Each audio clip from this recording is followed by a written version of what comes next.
What's up, everybody? The Chiefs just made a signing. Now, off the jump, to be clear, it is to the practice squad, but they did just sign a veteran defensive back in Steven Nelson. He was a longtime Kansas City Chief after the Chiefs drafted him. I kind of want to process through my thoughts around that and why they did it. A lot of you probably know why they did it. They needed some help, some secondary help. You need depth, and then Joshua Williams, he got injured in some capacity, questionable to return in last night's game with a chest injury and never did return. Andy Reid said today he's getting further testing and they'll see how it goes.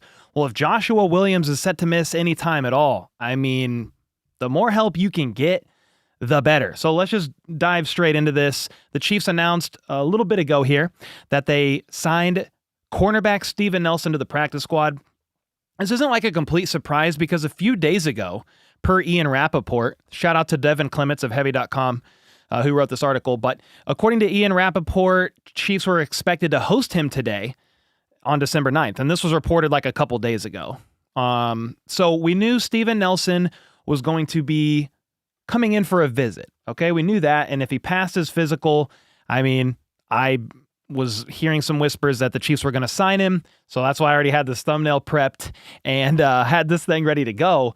Did some research on him yesterday to just kind of brush up. But yeah, he was a third-round pick for the Chiefs in 2015, played out his rookie contract in KC, spent a year with the 2 years with the Steelers, a year with the Eagles, 2 years most recently with the Texans, kind of announced his retirement in June or July of this past offseason.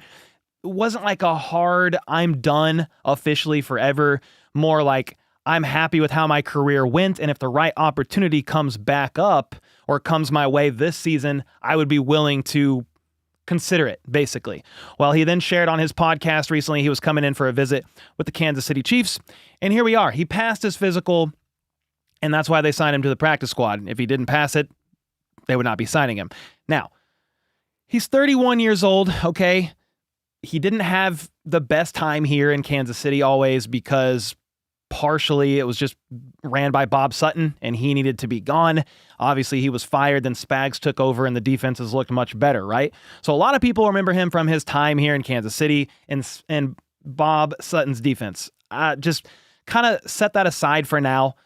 Is he going to be the most insane signing you've ever seen? No, but he's probably going to spend some time on the practice squad, get kind of ramped up, brought up to speed, and we might see him in there because if Joshua Williams is hurt, or even if he's not hurt, what's it going to hurt if Steven Nelson has gas, juice, whatever, left in the tank, and he could be a guy that rotates in opposite Trent McDuffie at times, and he just raises the floor overall of the cornerback room. Now, some people are saying, well, what if this guy is completely washed? Steven Nelson, does he have anything left at all? Well, you want to take PFF grades with a little bit of a grain of salt, but his second best coverage year ever was last year with the Texans. Again, grades aren't everything. I'm not saying, oh, he's going to come in and just be absolutely incredible, but his second best coverage year ever was right there in 2023. Now, out of 75 corners who played 50% of snaps of 1,200 snaps last year, he was 24th in his overall grade as well as 24th in his coverage grade, and it's worth noting that Snead was right behind at 25th. Grades aren't everything, but he is a guy that's got some juice left in the tank, at least I believe so. And I saw this tweet. This was from DMAC. He shared an article from PFF saying the veteran cornerback posted a 71.9 grade in 2023, which is his best since 2019 with the Steelers. But listen to this. His performance in press coverage is a big reason why. Nelson earned a 72.9 grade in press coverage, allowing a target on just 22 of his 193 snaps, a ludicrously, that's a word, low 11.4%. Nelson also went the entire 2023 season without giving up a touchdown in press coverage and allowed just a 55.5 passer rating, the lowest among those in the top 10. There was also another tweet. Do we have that? There was another tweet that just kind of showed he spent a lot of time on the outside. So you're going to get an outside corner that is somewhat familiar with the Chiefs and how they operate. He's not familiar with the system or the scheme because, again, he was not on the team when Spags took over. Now, some people are saying, well, we don't like Steven Nelson because he didn't have the best things to say about the Chiefs or the organization, maybe even made some generalizing, sweeping statements about Kansas City. And yeah, he did make some statements when he left.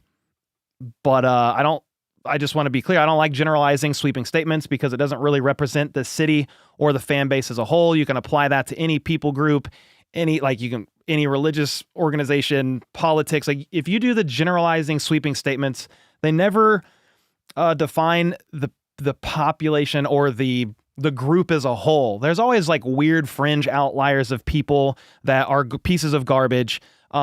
Steven Nelson probably regrets saying some of the stuff he said. It was nothing too insane, but it's enough to be like, well, that wasn't really cool for you to say. I don't really care, dude, at this point in time. That was 5 years ago. Whatever that was, 5-6 years ago. This is a guy you're going to be able to add. He's going to be a depth piece. We have seen this secondary get picked apart, and it's gotten just amplified since Jalen Watson went down due to injury. So this is a guy that you're hoping you probably ramp him up for a few weeks. Again, he has kind of like DJ Humphries, veteran guy, didn't have a training camp, didn't have a preseason, none of that. So in a perfect world, you're able to sign him to the practice squad and ramp him up for a few weeks and just kind of get your depth ready for the postseason run. Maybe he plays before that. I don't know.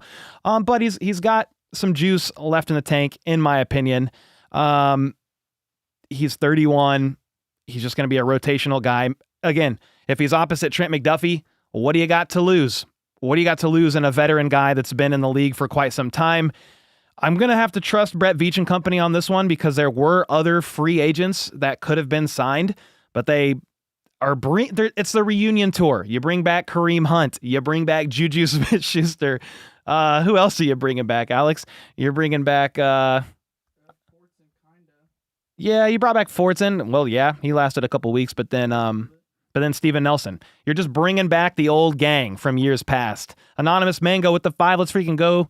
Cole, he won't play until after Texans likely. Yeah, I feel like since they signed him to the practice squad, you just ramp him up for a little bit and just kind of get him ready to go.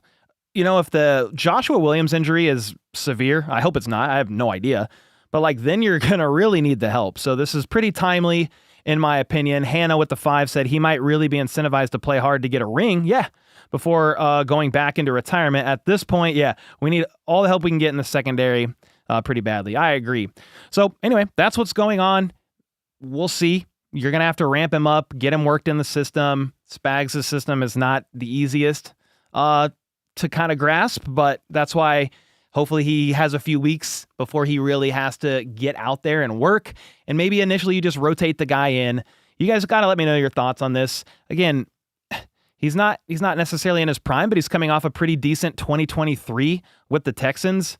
And when you look at his stats, I just encourage you guys, don't expect the world, but also don't think it's solely going to be the guy that we saw at times in Bob Sutton's defense. It's not going to be, I'm not going to say, hey, he's going to come in and be as efficient as Trent McDuffie. I just don't think that's realistic. But again, he'll be a guy that adds depth. That's what you need right now. You're chasing a three-peat. You bring in depth because you're suffering so many injuries, right? Just so many injuries this year. You're having a lot of turnover because of that. Jalen Watson on IR. There's a bunch of people on IR. We've already been over that. But this is a guy should be able to raise the floor. Michael with the 5. Appreciate you, man. I don't even think you have a message, but I appreciate the 5 bomb. Jedi said find someone else. Yeah, that's where you're just going to have to, you don't have to, but I'm going to have to kind of defer and trust Brett Veach, Spags and company. This is the guy who they wanted that was available. There's not a lot to choose from at this point in time. You're past the trade deadline. You're only looking at free agents. And that's who they got. We shall see. Some PTSD from him earlier on in his career, but he's shown flashes and he kind of had a better career. Like his career got better when he left. You know, if you look at how he graded out and all that good stuff with the Steelers, but in particular with the Texans most recently, and that's what he's coming off of. So that's what you have to go off of.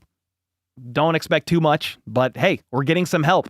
you can't knock Brett Veach and company for trying to bring in help. DJ Humphries at the left tackle spot. We'll see how his hamstring is because he hurt it, did not finish the game, left about 4 minutes to go in the fourth quarter last night. They're getting an MRI to see how bad it is.